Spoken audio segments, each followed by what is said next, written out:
The Sounds of E-Class deep dives into the business worlds of our members and partners. What is the growth direction of your business? Where's the areas you want to focus on? We learn about the challenges you've never heard of. Sometimes work is going to need more of your time. And if you want to be successful, you have to be willing to do that. The skills and habits that are the backbone of their businesses. Life comes in seasons, just like the year comes in seasons. Some seasons will be really tough. And the feedback and advice that set them up for success. Being able to separate yourself from feedback and know that it's not personal and take it constructively, then you can only ever better the product that you've built. This is The Sounds of E-Class. Welcome to The Sounds of E-Class. I'm joined by Loz. Hello, how are you? I'm very well. And today, Loz, is a special one for me because our guest today is someone who's been a part of my life for over 25 years. He was my accountant, but he's also my AFL player manager. And he obviously does that to a lot of people now. He clearly didn't make me enough money. Otherwise, I wouldn't be sitting here doing podcasts. But Peter Lenton, who's now director of Kapital Sports Group. Welcome, Pete. Thanks, Maxie. Nice to be here, mate. And you did do okay. I think I did an okay job with you. So I'm going to stand my ground on that one. Well, let's go early reflection. What were the early days when we first met? It was basically a dartboard, having a crack at a dartboard and thinking this kid's probably no chance. But can you remember those early reflections? I do. I actually remember them very well. I had a great relationship with Mick Turner, who, as you know, we were all very close to Mick. Rest his soul, gone too soon. But Mick was fantastic, very, very supportive of his own, as you well know. And the Falcons in those days, you're a Geelong boy, obviously, coming up through the pathway through the Geelong Falcons, were extremely talented. And you'd go and you would meet Mick, and it was a bit like a dartboard because he adored every one of his players. So you'd honestly walk in there thinking every single one of them is draftable, knowing that it's clearly not the case. But there were just that top-end talent. And Mick always said to me, mate, look, don't worry about Gary Ablett, don't worry about Jimmy Bartell, don't worry about a few of these other kids that were really highly rated that were already pre-signed with agents quite early. There's a young guy, Nick Maxwell, I really rate him. And the agents won't be all over him, but he is perfect. He's perfect for you. Just stick with him. I've got a lot of belief that he'll make it. So that was sort of the start of the story. And I would never question Mick because I know he had the interests of the families at heart. He wouldn't just say that for the sake of it. He was direct. He was honest. And who was I to question him? Yep. So that was the start of it. Remember catching up with your family, and from then you just knew that it was a great fit. Loved the family, just so humble and appreciative, wanted for nothing, just the opportunity. And we rode that wave, and here we are today, premiership captain of Collingwood. It's one of the better stories. Well, he was certainly right because you were the only manager that ever contacted me, so that was. It wasn't a tough sign. No, not a lot of choices. There wasn't many. It was Lenton Financial Management for a start, and then obviously Kapital Sports since then. So tell us a little bit about the two different businesses. Yeah. So look, as you mentioned before, my background is accounting. So I started off, effectively working for my father. I grew up, in that catchment where you follow your dad into work, sort of how it was back in the good old days. And Dad was really, really supportive of me, but my passion was always sport. So accounting was always easy for me, and I actually did really enjoy it. I thought it was really important for the background, especially if you wanted to venture out into something like player management. You're dealing with young people and trying to, push some good habits on them. And finance was my focus with these boys because it was an amazing opportunity. I always say it, even today with the young guys that we're signing, the high-end kids that are coming through these days, nothing's changed. They're still getting drafted at a really young age, but their mind is not mature enough to be thinking, this is what I've got to be thinking of. They're not. They're just looking at the bright lights. They just want to play footy and they love it. And it's just not a focus. So it was my point of difference back in those days, and always wanting to get into player management because of my love of sport and AFL. I thought there was a great opportunity to combine businesses. So I effectively set up a couple of entities, and I was happy to just do it slow, get the right ones on board, speak to the right people. I was attracting a certain type too. That's just how it tended to work because I had a bias on that financial element.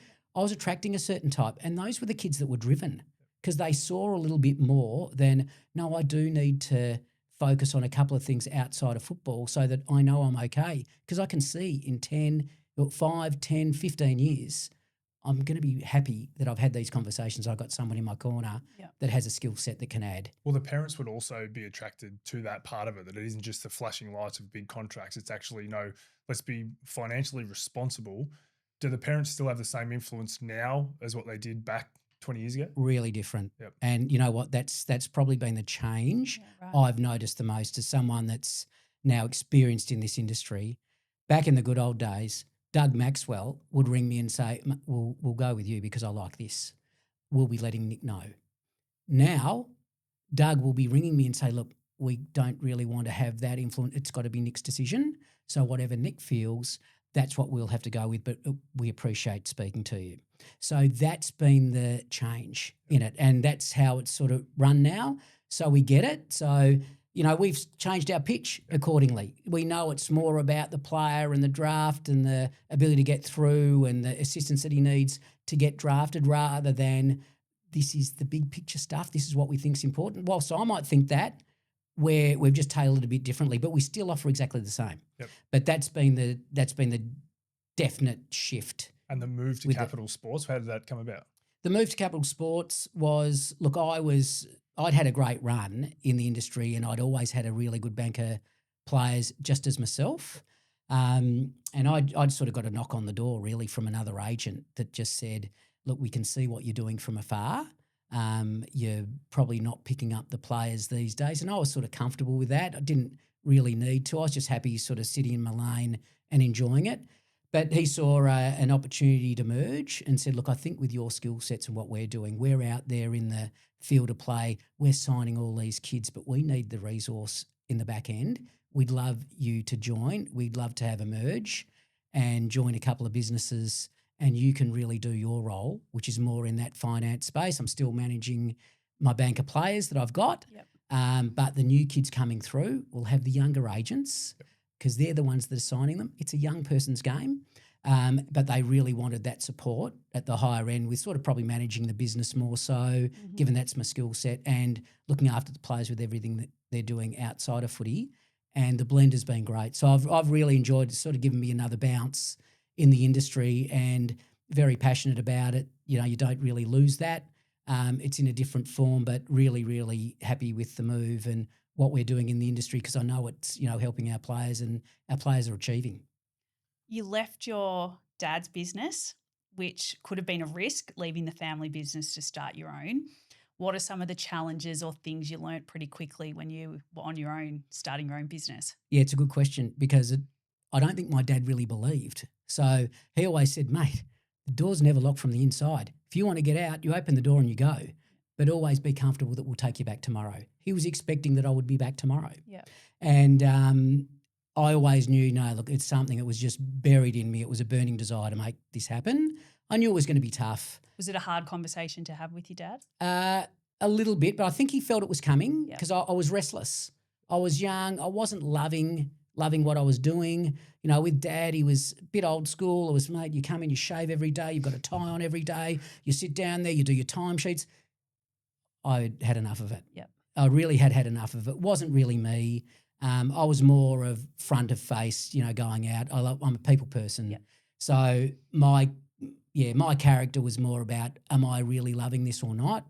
Could I do it? Yes, the easy option was just to stay there and take it over because was his plan and it was his way and that's all fine. And look, no issue because Dad was extremely successful and all of his advice along the day was spot on. I listened to him, got huge respect for my dad and adore him with everything that he's done. He was a commercial beast though. It's just what he was like. Yep. So it was like it commercial.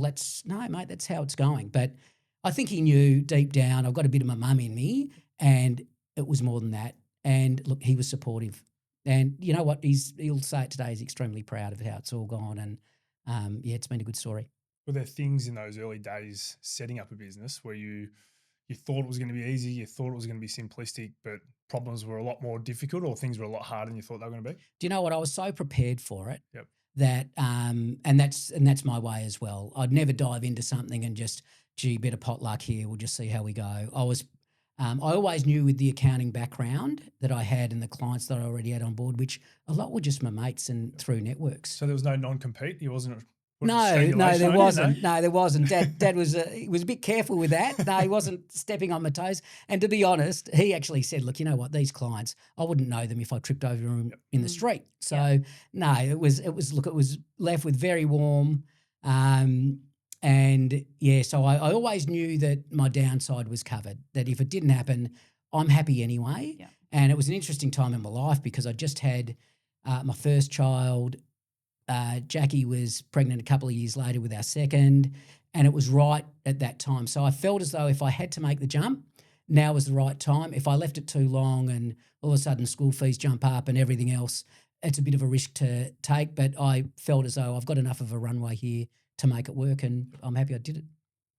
Maxie said you're good at giving the hard feedback and what's real and what's not. And I think probably in AFL land, there's a lot in the media that young kids look to straight away.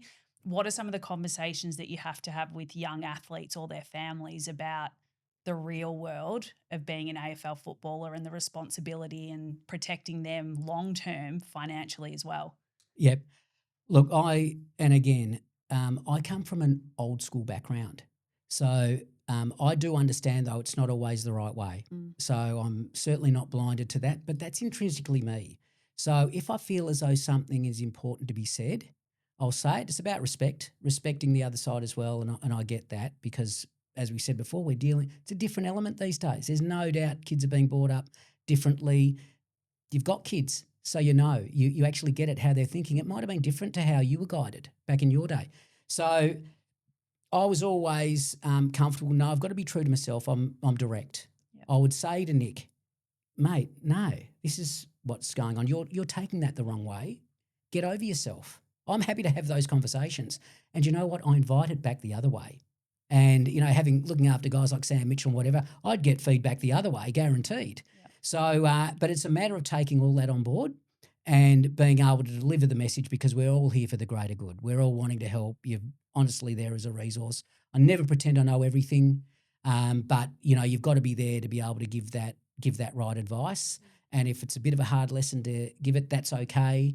But, always be comfortable to come to me. I always want that relationship where the easy thing to do is to pick up the phone and come and let you know that there might be an issue somewhere. I never want you thinking that because I am who I am that don't really want to have that hard conversation. It's got to be that, there's a lot of respect here and I know that I can come and speak and it's going to be on a really comfortable level playing field. Did you ever have players, family members come to you and be critical of a deal you didn't get or a trade that didn't get done or anything along those lines? Yeah, I did. Yep. I did. And look, and that's inevitable. One comes to mind straight away. I'll never forget it. Yep. And I had a young kid who didn't quite make it, and sometimes that can say something in itself. And he didn't quite make it. Look, he played senior football, but not a lot. He wasn't great with his money. And what I used to do in the day, and you know what, I still got a bit of a relationship with Maxie where I'm still helping at this level. And that's just purely out of the trust of what we do. Yeah. But I had my eyes on his bank account and I would sort of control the flow so that he wasn't taking to spend on whatever else. I'd be the gatekeeper. Yeah. And it was coming from a good place because it was all about, getting a deposit for a house and whatever. Anyway, he would lie a lot to me and say, look, mate, I need money for this, I need it for this, I need it for this. And it was reasonably regular. And I was looking at it thinking, look, it's not a lot. It's $100 here, it's $200 there. It wasn't, alarming amounts. It wasn't alarming amounts. Anyway, his parents came into me one day with this suitcase, smashed it on my desk and said, have a look at this. What are you doing? I said, I'm sorry, I'm missing it.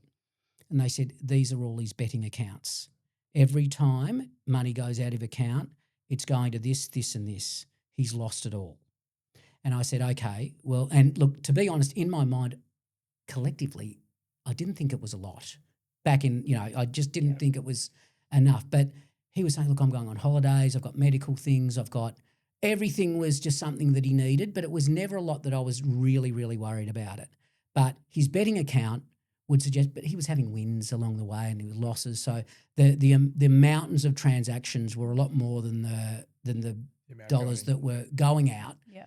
But I didn't have my eyesight on it. There was nothing that I could really see that was the concern. But they were really, really disappointed in me and wanted to take things further and, you know, speak to the AFLPA about my practices. And I had to call him in and say, look, be fair. How do you think this went?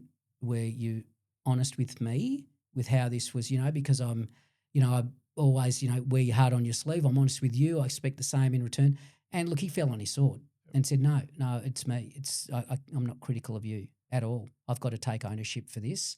Mum and Dad, this is what I was doing. But Peter was just, it was always good speaking to him. I know that I was lying to him. But you have these sort of experiences along the way. And it's, you know, it's young people. You won't catch everything. It's very difficult, especially now when you've got a lot of players like we do. It's difficult, but you just try to portray, look, these are the habits we want you to get into because these are the goals we want you to set for yourself and achieve. So it's a bit like that. If you've had enough of dealing with printers, Wi-Fi, cleaning and equipment in your office, check out eClar, where your fully furnished office awaits. eClar takes out all the headaches, as well as providing free weekly events, including wine tasting, business talks, health and wellness sessions, and leadership development. Check out eclar.com for more. What do you think the biggest issue currently is for athletes in the AFL right now that you see managing athletes? Yeah, I still think the gambling's a huge issue. No question about it. Obviously, you know, that drug side as well, it's more and more. Again, in my day, I didn't see a lot of it. And I always say if we need help, maybe I'm not the one to help you in this, but I just don't have the qualifications to be able to guide you through this. So it's, look, there's definitely the pressures. The mental health is now something, again, in my day, it wasn't as pronounced. It was more of that old school, mate, come on, pick yourself up. Let's get going. But you know what? Through it all, being in the industry a long time, I've been educated a lot along the way. Do the clubs help you? Do the clubs they work do. with the managers? Yeah, you know what? Clubs are very well resourced a lot more now than they were. So, you know, and I've always had a lot of Indigenous boys along the way that I've adored, you know, helping. And you'll find that based on who you are, there's someone for everyone in a club to be able to assist that can understand and be relatable. Yeah. So that's probably the biggest thing. But there's certainly the gambling, the drugs, it's an issue, and that mental health, and it will all intertwine somehow. What about the social media element to it and the instant feedback? So you talked a bit about the type of feedback that you get from clients and vice versa.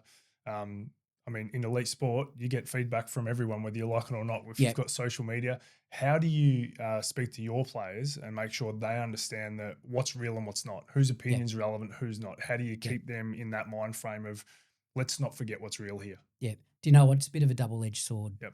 Because a lot of the guys are doing amazingly well from a marketing perspective from being them. Yep. We've got guys like Isaac Quain and Jack Ginnivan.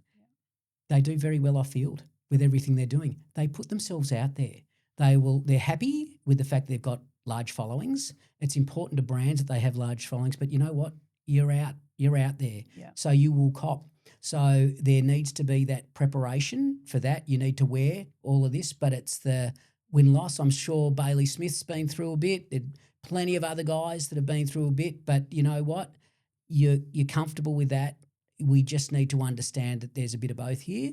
And look, that's been another learning process for me too. I grew up without a mobile phone. Yep. So it's gone, and we've got kids and we understand social media, and I enjoy it. Yep. You know, just sort of following the guys and keeping in touch with what's going on.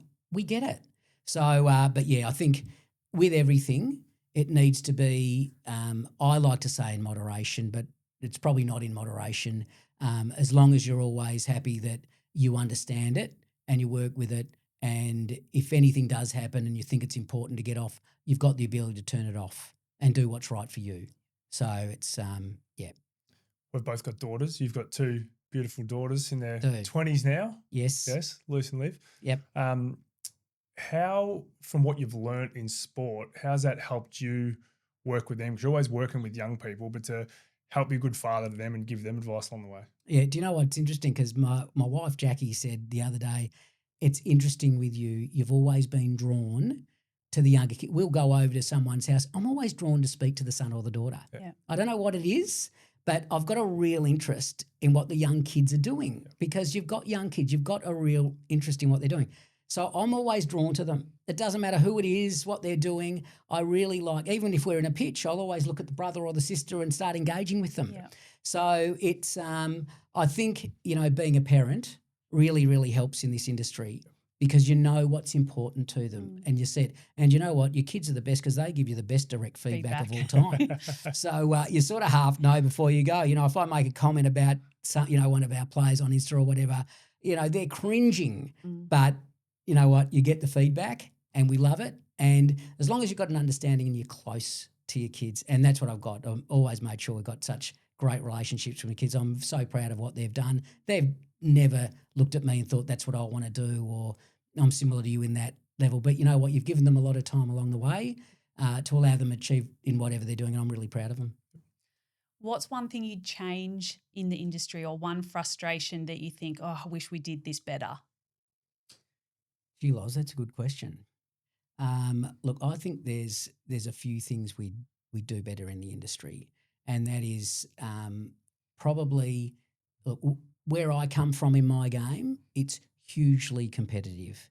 That mad, crazy desire to sign the next best player is a bit of a worry.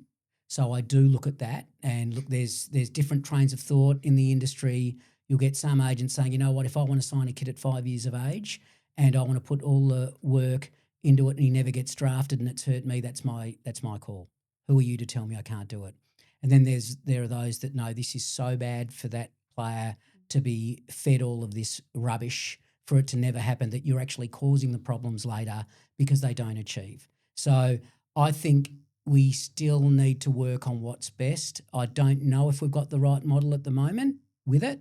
The AFLPA, it's a hot topic all the time. Sometimes it's the biggest topic that's never talked about. Yeah. Because a lot of the agents don't want to talk about it because they don't want rules to be changed or whatever. They still want to go about doing what they think, but what they think might be right to suit them. Yeah. But it's really, I even know with us, I think everyone can put up their hand and say, are you approaching this player with the rules and regulations front of mind? Or are you just thinking, no, you know what, it doesn't matter. You know what, everyone else does it, so therefore we should probably follow suit. Otherwise we're going to hurt ourselves. That's where the industry's gone, and that will always be a point of conjecture. So I think that's something that's really got to be improved in our small industry of signing players. Yeah. A big thanks to the production team at This Is a Studio for producing this episode. They handle everything, the equipment, the technical expertise, and the editing, delivering you a complete, ready-to-upload episode in both audio and video. All you have to do is talk. Whether you're launching a podcast or leveling up your current one, they make it incredibly easy. If you need any support, have a chat to the team here at ECLA or reach out to This Is a Studio. 12 years since I played, so I've sort of got a different lens on it now and a different understanding. I think exactly what you're talking about, if you go too early and you go into the 15, 16-year-olds before they're even in what the Geelong Falcon system, which is what I went through, you know that only a very small percentage is even going to make it to an AFL club, and then an even smaller percentage, what is it, the average 4 years or something in the game. So the thing that I find is their identity is tied up in being a footballer. So you were told you're the best player in your team at 15. Everyone's telling you, the managers are talking already. You're going to get drafted. You're going to be the next Nick Dacos, and you go through that.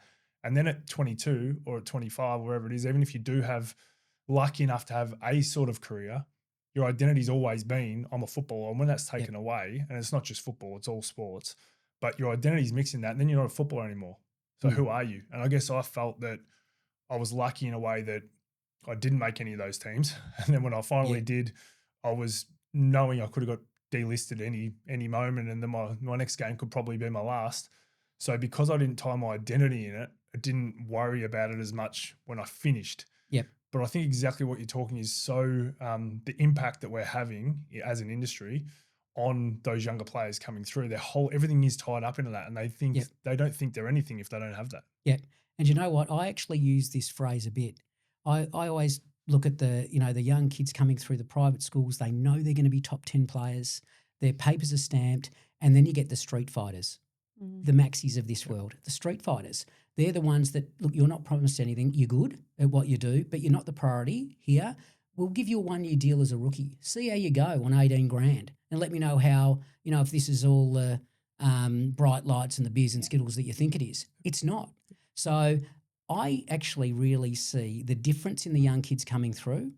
We've got those like Jai Newcomb and Sam Durham. Missed out on their drafts completely, COVID kids, missed out, taken mid-season drafts, giving on nothing. And then you get the young kid that goes, Jamara, someone number 1 draft pick. And you can see how things can take different roads. It might be part mental, it might be part physical, whatever, but that street fighter that is just given an opportunity to achieve, it's amazing what they do because they've got one chance to make it happen. They're not going to be given a few chances to make it happen. And that's the difference that I see. Yep. And those and the street fighters and the great stories that come of it, both Jai and Sam have, signed extensions through 2032. Jai's now a captain, similar sort of pathway to you, Maxie, that comes from not much. You were overlooked, then rookied. Jai was overlooked, then comes through the mid-season draft as a rookie. Yep.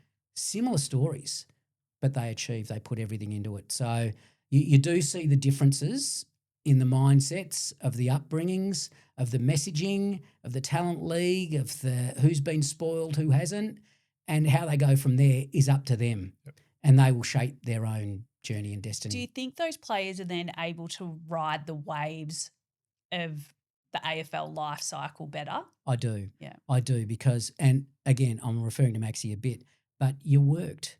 You actually did some work. When you fell out and you didn't get drafted, you had to do what everyone else did, and that was study and earn some income. It wasn't just, I've got to be at training at 7 and I just need to be punctual to get to training. It's a different mentality. So you got to move your mind. So these guys, Jai and Sam, know what it's like to be a chippy. They were working as, doing their apprenticeships on whatever they were on. And then training at night. And training at night. Yep. Sam used to travel from Seymour every night to go to Richmond VFL after working all day as a chippy. That was his life, and would sleep in his car, give himself half an hour before training as a power nap to then get out, pull out his old boots. There was nothing gold plated there. He just had to get going and then try to get some feedback at how am I going at VFL level. And then he would drive back home, wake up the next morning at 6 a.m. and get off to work. That's what he did before he made it. So they're the stories where you get a better grounding. Yeah. There's a bit of that. And I know in the US systems, it's a bit of a later draft age. Yep. So they actually get it. They get a little bit of perspective, but, and there's been some, commentary around that. Are the young kids coming in now Do you think too it young? should change? Look, I don't. I think it is right. If this is what they want to do and everything goes into that, they are given time, the boys now. And I think clubs know when you come in, you're not coming straight into the seniors. You're not knocking Scott Pendlebury out of the side, mate. You're going to be taking your time and we'll put all the resources into you, but we're happy to have you in our program. So I think it does work for them. And at that age, they are given the time now, probably more so than the past, to develop and reach their goals. We're not here to break any news unless you want to, but later this year, all year, Zach Butters is going to be someone who's spoken about, and obviously you look after him. So for someone like Zach, though, how far out are conversations from, the clubs coming to you wanting to talk about what's Zach doing in a year, in 2 years, in 3 years, however long out that is, and also your conversations with him and with Port Adelaide? How does that look, and how do you work through with him? What's the best decision for him in his future? Yeah, look, this one's an interesting one because Zach is, one of the best players in the league. I think there's not too much argument in relation to that. But Zach's been through 1 year of it already. Yep. So he's 2 years out from making a decision on what he wants to do. He's hit free agency. This is the thing that, as agents, we plan for this. We make sure that you get your players to 8 years in the system because it allows you to make a choice on what you want to do from there. The players wanted it. The AFLPA wanted it for the players. The AFL ticked it off. So it's only natural now that you get players to free agency to give you the ability to make a call on what you want to do next. Zach's no different to everyone else that happens to step up to the plate and want to get to his free agency to have the right to make a call on what he wants to do. So, but to get back to you, so once we've done that, a bit of planning goes into that to actually get him right. The club's happy with that. The club always knows that Zach signed and will hit free agency, and then we have the conversation when the conversation's right. But we speak to the club all through, since from, as I said, last year, there's been constant discussions. It happens all the time. It's the industry. We speak to the clubs, so regularly these days. We've had, now that we're back from the Christmas break, we're already having all the clubs into our office to go through all our players. Forget Zach. It's all our players. They want to know what he's thinking. So you've got a duty to know what your player's thinking. You've got to, you're happy to have open conversations, because if we're not doing that, we're not doing our job. And when the time's right, we always sit down and say, well, Zach, are you happy where you are? And for the moment, Zach's really happy. He's very much about football and playing. So where we're at is, mate, great. He's a great clubman. They love him at the club. He goes hard. He's a footy head. So he's genuinely, that's all he wants to do. He's enjoying life where he is. And at the right time, we make a call, but it's not going to be tomorrow. And my advice to Zach is, mate, it's not going to be tomorrow. We don't need to worry about it. Are you okay if I play it that way? He said, mate, I'm leaving it to you. So I don't need to worry about catching up with everyone and sundry. Mm. You let me know. I'll be advised by you. I entrust you with this.